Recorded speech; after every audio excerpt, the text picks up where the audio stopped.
Bismillah, Assalamualaikum warahmatullahi wabarakatuh. Kali ini kita masuk ke dalam pembelajaran bahasa Indonesia ya, dimana untuk hari ini kita akan belajar mengenai tokoh utama, pembantu, protagonis dan antagonis dalam suatu cerita, dan juga sudut pandang dalam cerita tersebut. Oke, nah yang pertama kita masuk ke dalam tokoh, dimana di dalam sebuah cerita pasti terdapat tokoh yang merupakan satu elemen dalam cerita. Nah, tokoh ini adalah pelaku yang mengemban peristiwa dalam cerita fiksi sehingga peristiwa itu mampu menjalin suatu cerita. Adapun tokoh-tokoh cerita dalam sebuah fiksi dibagi atau dibedakan menjadi dua. Yang pertama adanya tokoh utama, di mana tokoh utama ini adalah tokoh yang memiliki peranan penting dalam cerita. Nah, tokoh ini paling banyak diceritakan. Bahkan, tokoh utama hampir selalu ada dalam setiap kejadian dan dapat ditemui dalam setiap halaman pada buku cerita fiksi tersebut. Jadi, sekali lagi untuk tokoh utama ini, tokoh yang paling banyak diceritakan dalam cerita tersebut ya. Nah, kemudian yang kedua adanya tokoh pembantu, di mana tokoh pembantu adalah tokoh yang memiliki peran menunjang tokoh utama. Nah, dalam hal ini tokoh utama ini dibantu oleh tokoh yang kedua, yaitu tokoh pembantu, sehingga cerita tersebut dapat terwujud atau berkembang. Nah, selanjutnya berdasarkan perannya dalam sebuah cerita, tokoh dibagi lagi menjadi dua, yaitu ada tokoh protagonis dan juga tokoh antagonis. Apa itu tokoh protagonis? Tokoh protagonis adalah tokoh yang dikagumi atau tokoh yang memiliki sifat norma-norma, nilai-nilai yang ideal bagi kita atau memiliki watak yang baik. Yang biasanya sih kalau kita sebut itu untuk tokoh protagonis adalah orang yang sangat baik ya. Kemudian yang kedua adanya tokoh antagonis, di mana tokoh antagonis ini kebalikannya, yaitu tokoh yang menjadi penyebab timbulnya konflik dan ketegangan yang dialami oleh tokoh protagonis atau yang memiliki watak yang kurang baik. Biasanya tokoh antagonis ini adalah tokoh yang jahat-jahat. Nah, lanjut kita ke dalam sudut pandang. Nah, di dalam sebuah teks cerita ini terdapat penceritaan si penulis, di mana penceritaan penulis ini ialah sudut pandang penulis. Apa artinya? Nah, sudut pandang ini artinya ialah cara bagaimana penulis cerita menempatkan dirinya pada cerita atau dari sudut mana sang penulis cerita tersebut memandang cerita yang dibuatnya. Oke? Nah, dalam hal ini, dalam sudut pandang dibagi menjadi tiga. Adapun yang pertama, sudut pandang orang pertama sebagai pelaku utama. Ingat, sudut pandang orang pertama sebagai pelaku utama. Maksudnya apa? Nah, dalam sudut pandang ini, penulis atau pembuat cerita ini sebagai tokoh utamanya sendiri di cerita tersebut.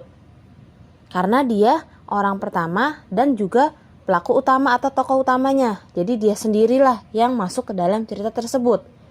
Biasanya dalam hal ini menggunakan kata ganti, yaitu dengan kata ganti aku ataupun saya dalam penulisan cerita tersebut. Nah, yang kedua di sini ada sudut pandang orang pertama sebagai pelaku tambahan. Maksudnya? Nah, maksudnya dalam hal ini seolah-olah si tokoh utama ini dia bercerita. Namun, di dalam cerita tersebut dia bukan tokoh utamanya. Jadi, biasanya di suatu cerita tersebut dia ini menceritakan orang lain, namun orang lain itulah yang menjadi tokoh utama. Dan menceritakannya ini disebut sebagai pelaku tambahan, seperti itu ya. Kemudian yang ketiga, yang terakhir yaitu sudut pandang orang ketiga sebagai pengamat atau penulis yang berada di luar cerita. Nah, maksudnya dalam hal ini ialah penulis cerita menggambarkan apa yang dilihat, didengar, dialami, atau dirasakan oleh tokoh utama. Nah, contohnya, sebagai siswa baru, Arin diperkenalkan guru di depan kelas. Kemudian, anak-anak yang tadinya ramai berubah menjadi terdiam sambil memandangi wajah Arin yang tersenyum manis. Tiba-tiba, ada seorang anak laki-laki bernama Niko maju ke depan mengulurkan tangannya ingin berkenalan. Nah, kejadian itu membuat isi kelas ramai kembali. Nah, dari sini bisa kita ambil kesimpulan bahwa orang ketiganya itu adalah sang penulisnya. Dia menceritakan sebuah kejadian di mana di sana ada Arin sebagai tokoh utamanya, kemudian Niko yang pelaku tambahan. Nah, si orang ketiga ini adalah yang menceritakan. Nah, selanjutnya Bu Rini tambahkan lagi mengenai alur. Nah, alur cerita ini ialah struktur cerita yang disusun oleh deretan peristiwa yang mana diakibatkan atau dialami oleh pelaku. Jadi di alur ini ada deretan peristiwa-peristiwanya.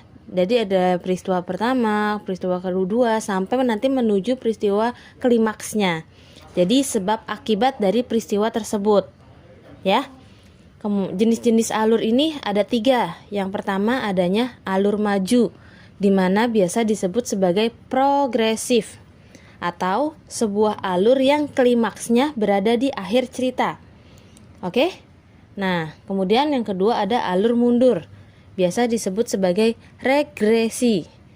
Nah, dalam hal ini sebuah alur yang menceritakan masa lampau yang menjadi klimaks di awal cerita. Jadi yang kedua ini adalah cerita yang sudah lalu diceritakan kembali.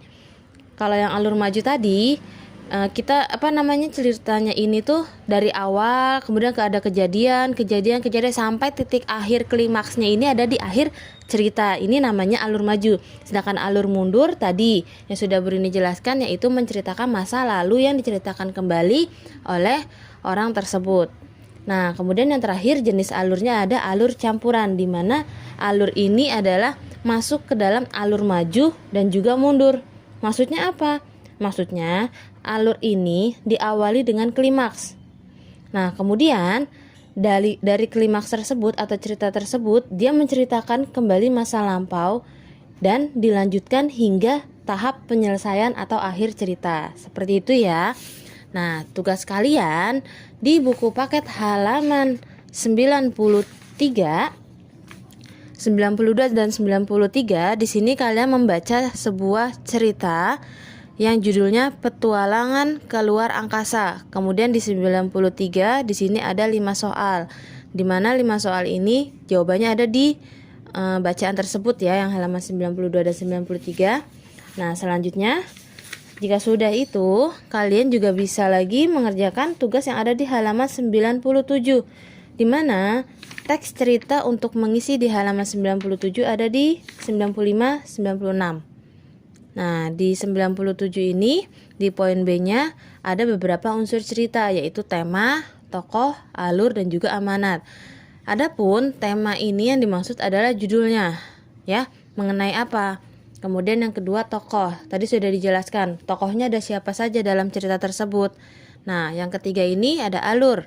Alurnya tadi sudah Bu Rini jelaskan sedikit, ada 3 jenis alur, yaitu alur maju, mundur, atau campuran, ya.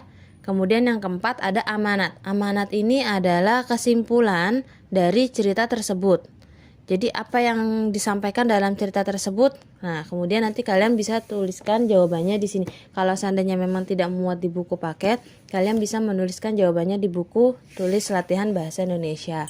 Nah, sekian penjelasan Bu Rini mengenai tokoh dalam sebuah cerita, sudut pandang dan juga alur dalam cerita. Semoga kalian bisa paham dan ilmu yang Bu Rini sampaikan bisa bermanfaat. Wassalamualaikum warahmatullahi wabarakatuh.